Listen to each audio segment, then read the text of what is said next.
Welcome to another edition of the OK Preps Extra podcast. Appreciate you checking us out. I'm Patrick Prince, joined by the Tulsa World's high school sports editor, Barry Lewis.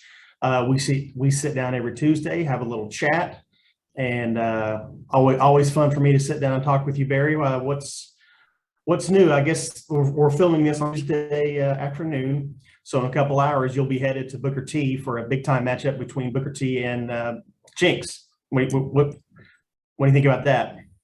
Well, it was fun watching those two teams meet 10 days ago in the Jenks Union Invitational Championship game. Booker T won on that occasion, and so it's tough to beat another good team twice in a row, especially in such a short span. So we'll see what happens, but seems like there's a blockbuster matchup every night this year in 6A in the Tulsa area, because just last Friday it was Jenks in Broken Arrow at Jenks, a matchup of the second and third seeds in this area as of now, and that went into double overtime. And they're just great games every night in 6A. I mean, tonight, Broken Arrow is hosting Owasso. I mean, that's a game that I normally would be at. I mean, that's a blockbuster game. That's a game that could determine a regional host.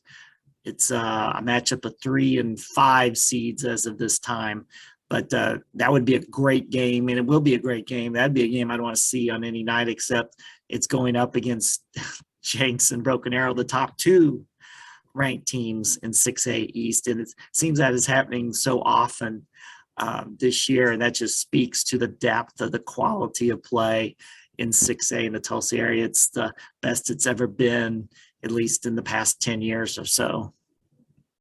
Really? Best it's ever been in the last 10 years. Okay. Yeah, best. Yes, it's been the depth of quality in 6A in the Tulsa area this year is better than it's been in at least a decade.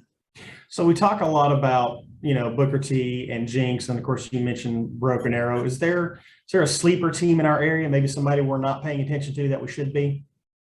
It'd probably be Union because the record's 8-8. Yeah. And they're coming off a disappointing week for them last week with a couple of losses. But that's a team that's really just a point guard away from really taking off. No one's going to want to play them in the playoffs. And they usually find a way to get to the state tournament under Rudy Garcia over the past quarter century, or at the very least get to the last night of the area tournament. And it's a team, they can beat anybody on any given night. It's just and as they mature, they're a young squad. They don't start any seniors, and as they mature, they could really peak late in the season. And they're a team to watch. I mean, they're going to be tough to play against. Barry, you wrote a little bit about this today, but why don't you for us explain, depending on the weather that we're supposed to get, this may be tonight, maybe you're the last game you cover this week, and that's important because of playoff implications. Can you explain that a little bit? Yes, for Class 6A and 5A, this is the last week where games really matter as far as the postseason. Of course, this is a whole nother debate we could have, Patrick, a big discussion point about like the last 2 weeks of regular season play in 6A and 5A, as well as other classifications, don't matter as far as postseason rankings or the postseason pairings. Isn't that crazy? I mean, can you imagine? That's the OSSA will tell you they need 2 weeks to prepare for the basketball postseason. But can you imagine weeks 9 and 10 not counting in high school football? Yeah, no, not at all. I mean, so it's again, sort of like with the shot clock. I mean, this has been bandied back and forth for the last 30 or 40 years. And now it just seems to make less sense than ever, because some of the excuses that the OSSA had previously had to do with communications. Well, communications now are different than they were in 1989. I mean, even if they could move back the deadline for setting pairings a week, that would be a big help. So it just seems really weird that the last 2 weeks of the regular season don't mean anything as far as the postseason. I mean, the only meaning they have is for conference championships. I mean, and that's something, but it's not. I mean, for most of the powers, I mean, the winning the gold ball is the thing. I mean, Sure. the conference championship's nice to have, but it's really all about winning the gold ball or getting to the state tournament.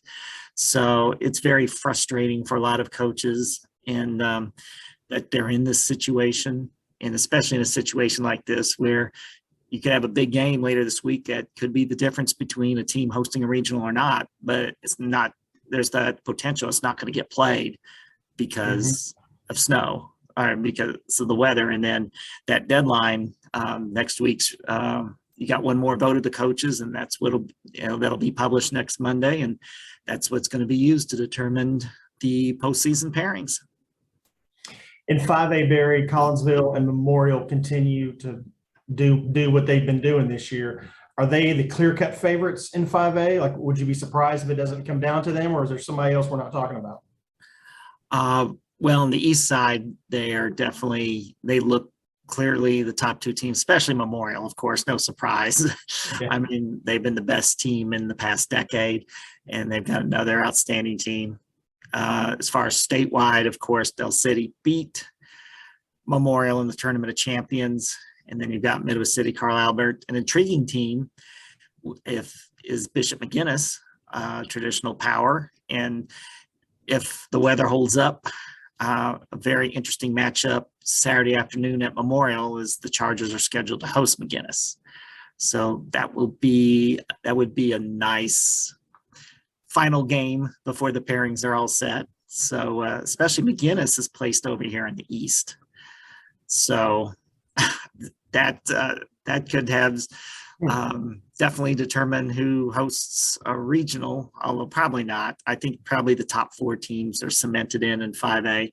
Collinsville, of course, they're a team that's surprising a lot of people. I think most people thought they'd be good, but 15-2, that's really good. So Collinsville's been very impressive. Yeah. So again, we're filming this on a Tuesday. Tomorrow is signing day.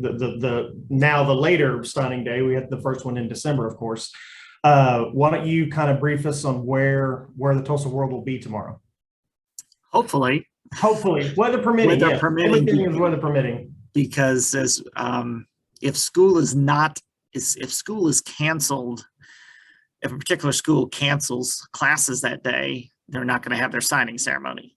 So weather permitting, we plan to have either photographer, writer, or both I'm just going to go chronologically throughout the day. It'll be easier that way. Starting at Owasso at 7:15 in the morning, then Union, Jenks, then Lincoln Christian with Max Brown signing. Holland Hall is also having a signing day in the morning. Then we're also going to be at Broken Arrow, Bixby, in Booker T. Washington for Gentry Williams signing with OU. So it will be a full day, weather permitting. I mean, the athletes will sign regardless. There just won't be a signing ceremony tomorrow to accompany those signings if weather cancels schools. Barry, I thought Kelly Hines' story earlier this week about how the transfer portal is affecting high school recruiting was really interesting. That was really interesting story about her. What are your thoughts on that? Is this a real problem?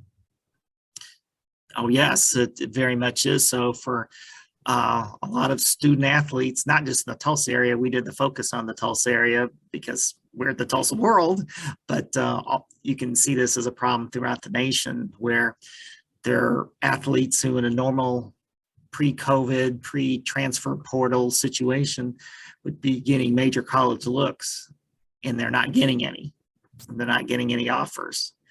And that is just the domino effect. Our players who would be getting strong looks from D2 schools, and now they're not getting anything at all. So it's very frustrating for those involved, right now. So it's transfer portal. It's the extra eligibility granted because of COVID.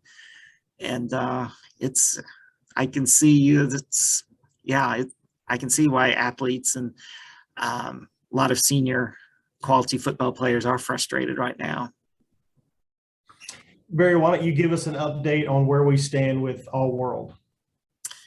Well, with All World, because of the weather forecasts, we planning ahead. We are, for technical reasons, we are going to need to push back our All World schedule a week. So our All World football page will be published on Friday, February 12th. And the Tulsa World's All States football page will be published on February 13th, Sunday, February 13th. And then the remaining All World pages for the fall sports will come out February 14th, 15th, and 16th. So we're looking forward to that. Just didn't want, because we'd publicized it previously, we didn't want anyone expecting those to be this weekend and then open their paper and wonder, hey, what happened? So the weather is what happened. So, but we will have them not this weekend, but the following weekend. Good deal. And of course, we are planning on having our high school award show in the summer. We'll announce all those details as details become available, but we are going to have a show. We'll announce some winners. I really enjoy our show, Barry. I really do. All biased aside. I mean, I think we do a great job. It's so fun that we get to recognize these kids, their accomplishments, and, you know, we have great speakers. And, you know, when we had this idea, 5-6 years ago, I wasn't really sure how it'd go. I just didn't think that was really our wheelhouse. But the people who put it on, and of course, you and Mike Brown and the other high school guys have done such a great job of picking the athletes. And I'm really glad we do it. It's always a fun day for me. It really is. It is really fun when that night arrives. And thankfully, we were able to have it in person this past year after having the virtual awards in 2020.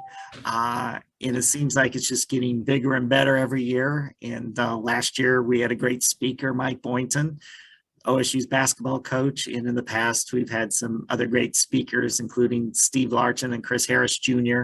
And we're looking forward to having another great speaker this year. Yep.